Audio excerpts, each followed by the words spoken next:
할렐루야. 오늘 자리 가운데 함께 하신 모든 분들을 주님의 이름으로 환영하고 축복합니다.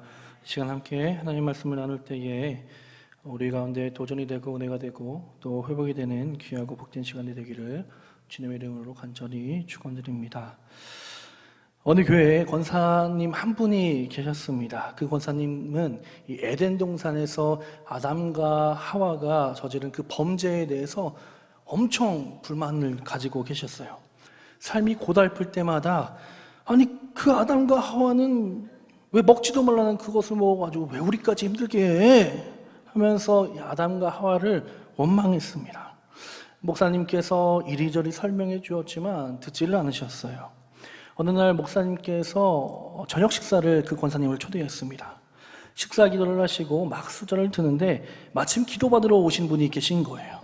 그래서 목사님께서 밖을 나가시면서 이렇게 말을 했습니다.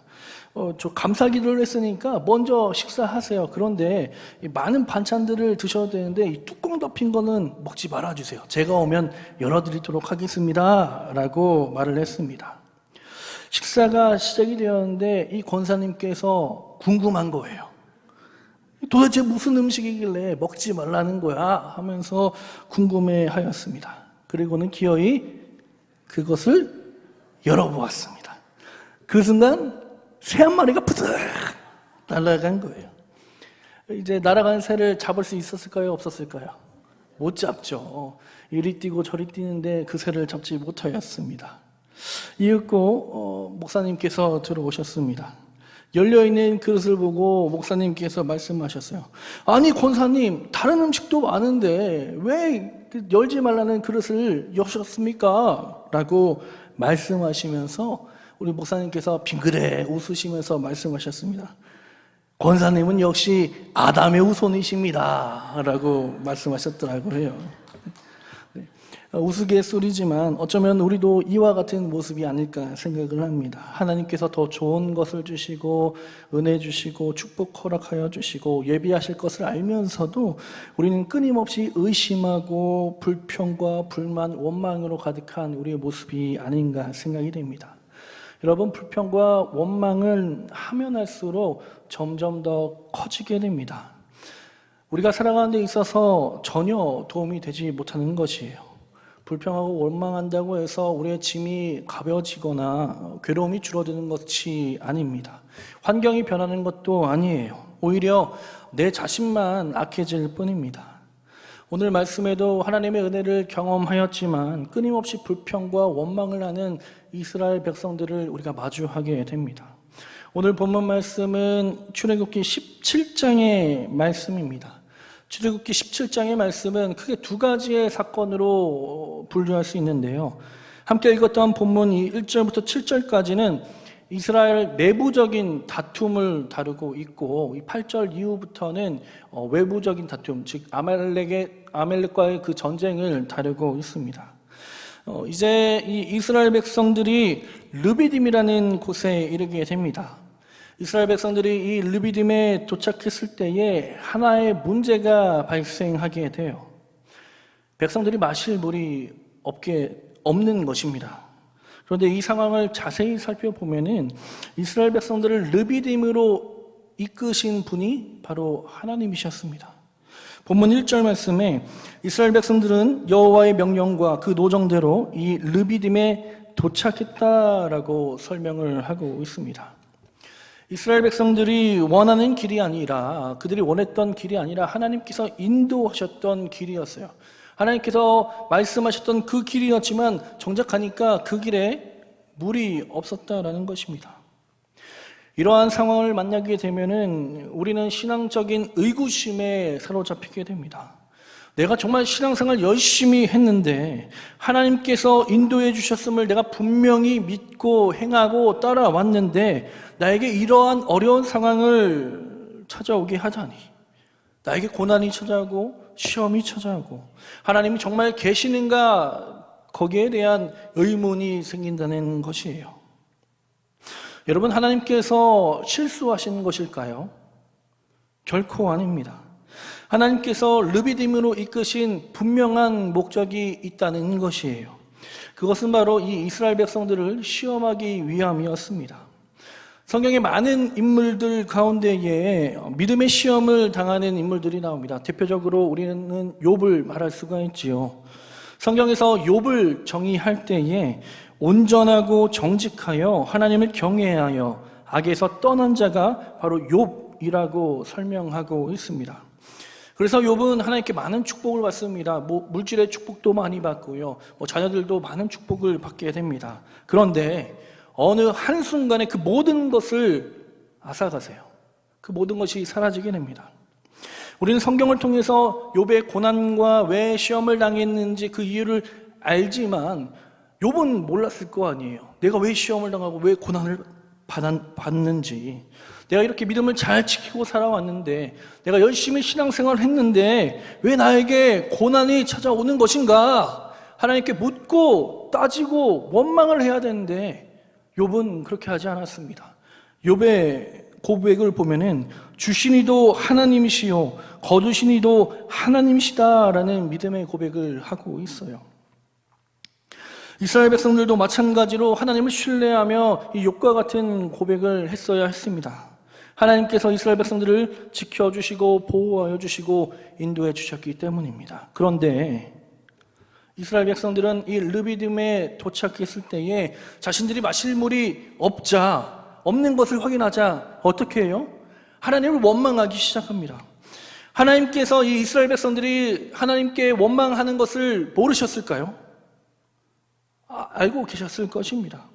그럼에도 알고 계셨음에도 하나님께서는 시험하신 이유가 있어요. 우리의 믿음이 참 믿음인지, 하나님을 사랑하는 그 믿음이 있는지, 하나님의 말씀대로 순종하며 살아가고 있는지를 보기 위함입니다. 그렇기 위해 하나님께서는 시험을 하셨어요. 출애굽한 이 이스라엘 백성들을 보면은 하나님께서 마냥 쉬운 길로만 인도하지는 않으셨습니다. 때론 어려운 길로, 또 위험이 도사리는 길로 인도하셨을 때도 있었습니다. 그 곳곳에서 하나님께서는 이스라엘 백성들의 그 믿음을 테스트한 것입니다. 이 믿음 가운데에는 하나님의 시험이 있습니다. 하나님께서는 이 믿음의 자녀들이 축복의 길을 걸어가기를 원하시지만 때로는 그 길을 온전하게 가기 위해서 시험을 주기도 하신다는 거예요. 그래서 시편 81편 7절 말씀에 이렇게 기록되어 있습니다. 내가 고난 중에 부르짖음에 내가 너를 건졌고 우레소리의 은밀한 곳에서 내게 응답하며 무리바 물가에서 너를 시험하였도다. 아멘. 하나님께서 시험하셨다라고 우리 성경은 이야기하고 있습니다. 시험을 통해서 그 믿음을 보신다는 거예요. 여러분, 하나님의 관심과 우리의 관심이 전혀 다르다는 거예요. 우리의 관심은 뭡니까? 물입니다. 지금 당장 내 앞에 필요한 것이에요. 그것이 관심입니다. 그런데 하나님께서는 우리가 잘 되고 잘 사는 것은 둘째 문제고, 너희가 진짜 믿음대로 살아가고 있는가, 믿음에 반응하며 살아가고 있는가가 관심인 것입니다.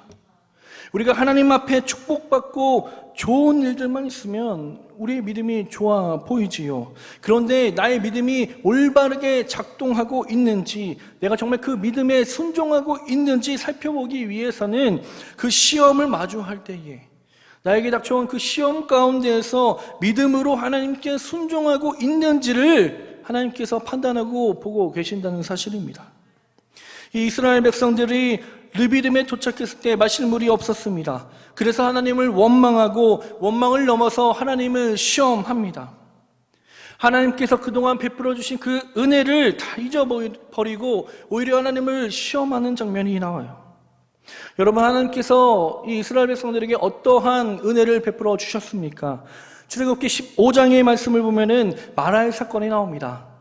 그들이 마라에 도착했을 때 쓴물을 마주하게 됐는데 그 물이 단물로 변하는, 모세가 나뭇가지를 던졌을 때에 그 쓴물이 단물로 변하게 되는 놀라운 은혜를 허락해 주세요. 이 사건을 통해서도 하나님께서는 이스라엘 백성들을 시험하신다라고 말씀하십니다. 그리고 하나님께서는 어떠한 말씀을 하십니까? 출애굽기 15장 26절의 말씀을 우리 한 목소리로 읽겠습니다. 이르시되 너희가 너희 하나님 나 여호와의 말을 들어 순종하고 내가 보기에 의를 행하며 내 계명에 귀를 기울이며 내 모든 규례를 지키면 내가 애굽 사람에게 내린 모든 질병 중 하나도 너희에게 내리지 아니하리니 나는 너희를 치료하는 여호와임이라. 아멘. 이스라엘 백성들은 그 마라의 쓴물을 변화시키는 여호와 라파를 경험한 것입니다. 치료하신 하나님을 경험한 것이에요. 하나님께서 인생의 모든 문제를 해결해 주시는 분임을 알게 된 것입니다. 또 출애굽기 16장에서는 또 고기가 없다고 하나님을 원망해요. 고기가 없다고 하나님께 울부짖고 짜증 부리고 그랬을 때 하나님께서는 어떻게 하십니까? 만나와 메추라기를 보내주시고 그들에게 먹게 해주셨어요. 또 오늘 보니까 르비딤의 사건을 통해서 물이 없다라고 원망하고 그 원망을 넘어서 시험하는 이 이스라엘 백성들의 무지함을 우리는 발견하게 됩니다. 우리 본문 7절의 말씀인데요. 그가 그곳 이름을 마사 또는 무리바라 불렀으니 이는 이스라엘 자손이 다투었음이요 또는 그들이 여호와를 시험하여 이르기를 여호와께서 우리 중에 계신가 안 계신가 하였음이더라. 아멘. 마사와 무리바라고 합니다. 마사는 시험하다, 그리고 무리바는 다툼이라는 뜻을 가지고 있는데요. 이곳에서 모세와 다툼이 있었고 하나님을 시험했다는 뜻을 가지고 있습니다. 그리고 백성들이 하나님께서 우리 가운데 계시는가 안 계시는가 그것을 시험하고 있다고 성경은 말하고 있어요. 아까 제가 서두에 이 17장은 두 가지 큰 사건으로 나눠진다고 말씀을 드렸습니다. 1절부터 7절까지는 르비딤 사건을 다루고 있고 8절 이후에는 아말렉과의 전쟁을 담고 있지요.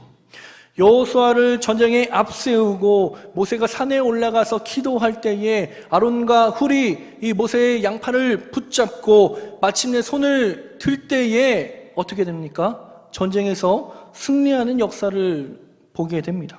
그 승리를 통해서 모세가 제단을 쌓고 그의 이름을 여호와 니시라고 이야기합니다. 하나님께서 함께 하심으로 여호와 니시, 승리를 경험하게 된 것이죠. 이스라엘 백성들은 하나님이 계신가 안 계신가를 시험하였지만 하나님과 함께하는 삶을 살아갈 때에 승리하는 삶을 살아갈 수 있음을 보여주는 것이 바로 이 17장의 말씀입니다. 사랑하는 성도 여러분, 이스라엘 백성을 르비딤으로 이끄신 분은 이 전지전능하신 하나님이십니다. 그 능력의 하나님께서 오늘 이 시간 우리의 삶도 동일하게 이끌고 계심을 믿으시길 바랍니다. 믿음을 지키는 길이 때로는 힘들고 어렵고 수많은 어려움 속에 있더라도 여러분 두려워하지 마십시오. 왜일까요? 여호와 니시, 승리자 되시는 하나님께서 우리를 이끌어 주시기 때문에 우리는 날마다 승리하며 살아갈 수 있는 것입니다. 내가 감당할 수 없는 일이라 할지라도 나와 함께 하시는 그 하나님이 계시기에 우리의 삶을 이끌어 주시고 그 하나님께서 앞서 싸워 주실 것입니다. 우리의 삶을 이끌어 주시고 하나님 앞에 온전한 믿음으로 충성된 자, 순종하는 자가 되어서 날마다 승리하는 삶을 살아가시는 저와 여러분들 되시기를 주님의 이름으로 축복드립니다.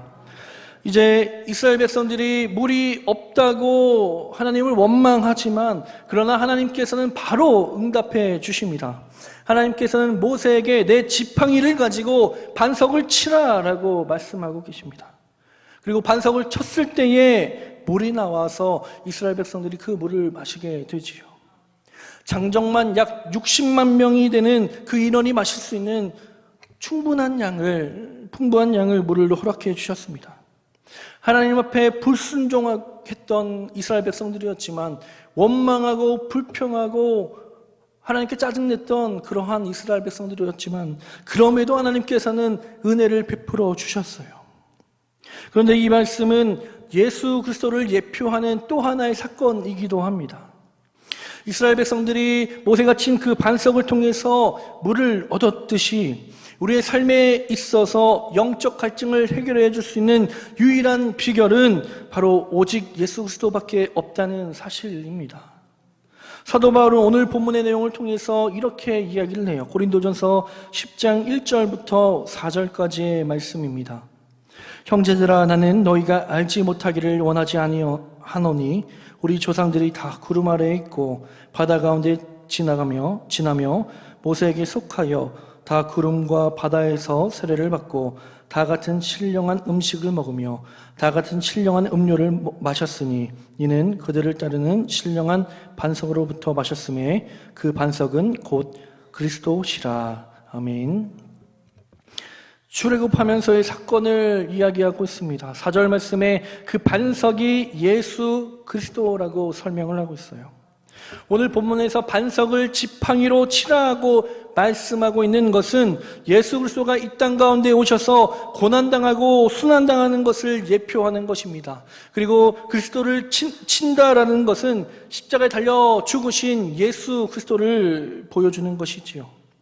반석에서 물이 나왔던 것처럼 우리를 위해 죽으신 그 예수 그리스도를 통하여서 생수의 강이 흘러나와 영적으로 죽어가는 우리들에게 주어지고 생명을 주시고 생명을 얻게 되었고 은혜 얻게 되었음을 말해주고 있는 것입니다.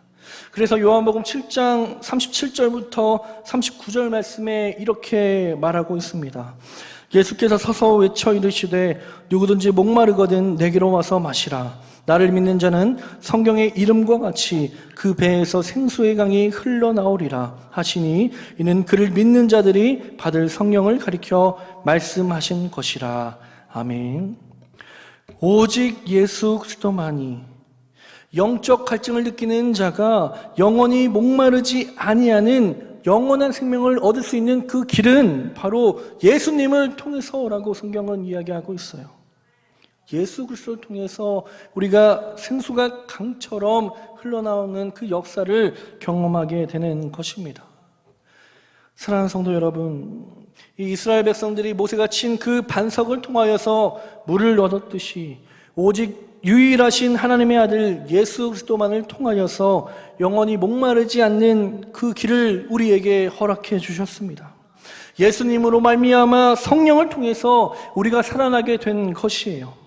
날마다 목마르라 있어 하나님께 원망하고 부르짖던 이스라엘 백성들이었지만 우리였지만 영적인 갈증을 가지고 있던 자가 예수님 앞에 나왔을 때에 그것을 먹을 수 있는 은혜를 주셨던 것처럼 우리 가운데 그 성령으로 채워지는 놀라운 역사가 있게 된 것입니다.